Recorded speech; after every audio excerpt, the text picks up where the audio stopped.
And now to our breaking news. An Islamic Revolutionary Guard General, Ebrahim Jabari, has issued a warning stating that if the US and Israel continue their attacks on Iran, the country will respond by targeting all economic centers in the Middle East. Jabari said that if the United States and Israel choose to attack Iran's main centers, Iran will retaliate by striking economic infrastructure throughout the region. He also confirmed that Iran has closed the Strait of Hormuz, a critical oil shipping route. Jabari predicted a sharp rise in oil prices, which have already surpassed $80 a barrel, and he said the price could soon reach $200 as Brent crude oil climbed above $85 for the first time since July 2024, further compounding the global economic impact of the escalating conflict. Now, joining us live, we have our guest, Professor Veselin Popovsky, who is a professor and vice dean at Jindal Global Law Schools in New Delhi. Professor Popovsky, when they refer to the economic centres, is this a thinly veiled threat to cities like Dubai or Doha, which also have a very large population of expatriates living there?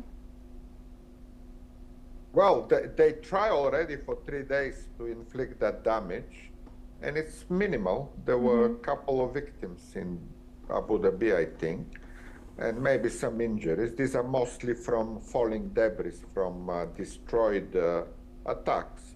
So I wonder what Iran means here, that they should stop doing that, because that doesn't help at all. What Iran should do is very simple. Have a leadership that stops any support for any terrorist organizations such as Hamas and Hezbollah and the Houthis, 1. And 2, stop developing nuclear weapons. And 3, respect human rights of the Iranian people who continuously protest against this regime, which made their life miserable over the last 40 years.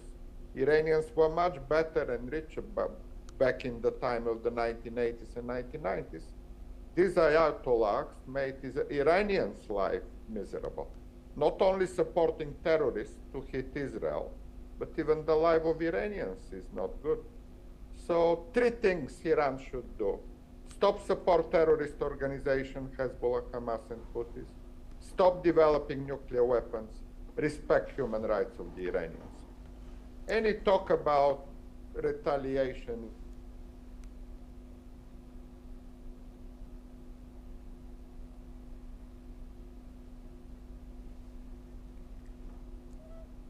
We seem to have lost Professor Popovsky there, but he will join us after this story. Israel has carried out an airstrike targeting a headquarters of the Islamist group Jamia Islamiyah in the southern Lebanese city of Sidon. The group, which is an ally of both Hamas and Hezbollah, has been previously targeted by Israel after claiming responsibility for rocket launches towards Israel. These rocket attacks occurred during the ongoing war between Israel and Hezbollah, which began in October 2023. The air raid hit a coastal location in Sidon, further escalating the conflict in the region. Israel has continued to take action against groups it deems a threat, particularly those linked to Hezbollah and Hamas. Joining us live, we have Daniel Roth, who is a research director of United Against Nuclear Iran, based in New York. Daniel, what other groups could we see get drawn into this conflict? We've already seen statements from the Houthis in Yemen, and there has been attacks against other US allies, as well as UK bases in the Mediterranean. How far could this war spread in the region? Yes, hello. Well, the groups that are aligned with Iran in particular are likely to be drawn in. You mentioned the Houthis. They've already intimated their intentions to get involved, and they could certainly cause some damage, as they did in the last few years, to the Gulf and to the Arabian Sea. I would suggest that Hezbollah are also, they've started already, but they are also obviously an Iranian terrorist proxy, and they could do some damage to northern Israel. Hamas even, although they're rather decapitated at present. Essentially all of the Iran-supported, Iran-aligned proxies around the region. That also includes a lot of these Iraq militias. Kataib Hezbollah is the main one in Iraq. Certainly they could be drawn into this conflict.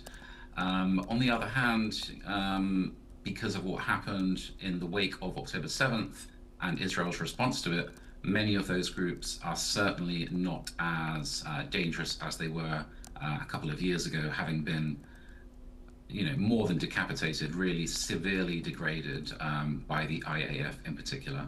If you're talking about other countries, then we've seen notice that the UK, Germany and France are thinking about deploying military assets to the region as well. But so far it's kind of limited to the region, the Gulf, Israel and the US.